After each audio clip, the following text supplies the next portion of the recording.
Hey, welcome back to another episode of Bubba's Tango 18. I'm Bubba, and this is the continued build series. On this episode, we are starting to tighten up all the loose ends, preparation for mounting our new outboard that we just purchased, new to us, so that means it's used, but that's fine because it's exactly what I wanted.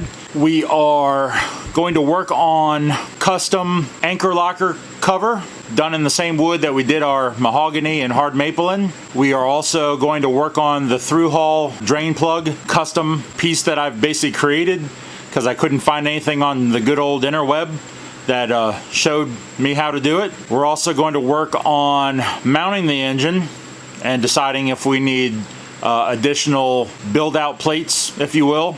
And in upcoming episodes, we're going to work on installing the battery.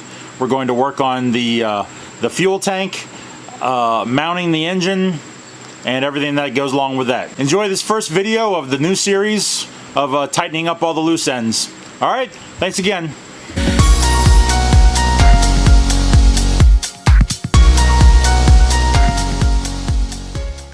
All right, so we have to do a few things in order to get ready to mount this engine right here. Our 35 horsepower, 20-year-old Johnson tiller in white, long shaft with electric start, which actually runs pretty good. Not mounted yet, but we did run it before I purchased it. You know, that Suzuki 30 that I really wanted, very elusive. You know, here we are 9 months into it, and I've been looking for all those 9 months. I've probably been looking for a year. It's just nothing out there. So before we mount that engine, one of the things that we have to worry about, as I showed you in the intro, is we have to install the drain plug. Now, when we were at the boat show up in Connecticut, we had the hurricane, and this boat started filling up like it was a bathtub. Luckily, I had a spade bit with me and a drill, and I drilled out right at the floor level a hole. Now, luckily I did a 1-inch hole. Well, that just happened to be the bit that I had.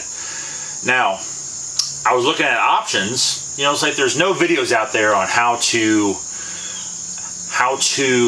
create or how to install a drain plug in a new boat.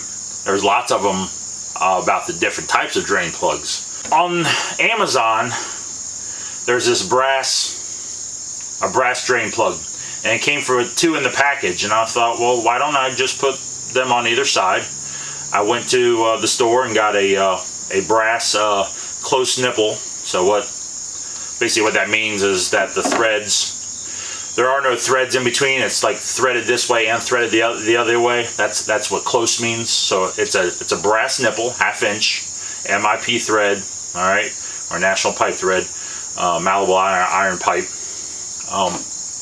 And then here, for instance, this is a 1/2 by 1.5 inch nipple, and it doesn't have the threads all the way up. So this is the tightest and narrowest nipple that you can get as a close nipple. So the threads go all the way through. So the drain plug, I'm not sure if the drain plug, I think the drain plug is tapered, or the hole that it's going into is tapered. I'm not really sure, but I'm thinking that maybe the hole, maybe both, so it fits in there nice and snug without the use of a thread sealant. But the threads do go all the way through. So I was able to put a nipple in between. So I got this close nipple, and it sits in there nice and tight. So that's the idea, is I'm going to sandwich the hull in between these 2 drain plugs, okay, with a brass nipple. Now, my conundrum is, it is about 3/8 of an inch too wide, so I can't tighten this up enough to get the thickness that I need, and this being the shortest nipple. So I thought that I would, in conjunction with this, through that hole, I have this piece of okume. I'm going to scribe the bottom of it to match the boat, and I'm going to mount it right here. And now it's just a hair too thick, but what I'm also thinking about doing is I'm going to route out, plunge bit into this, and route out the thickness of this so it sits down in, and those 2 together, this again will be down at the hull, those 2 together should give me the thickness that I need. So it's It's so close, but so I'm going to plunge bit out and route that out. This should fit down flush inside of it.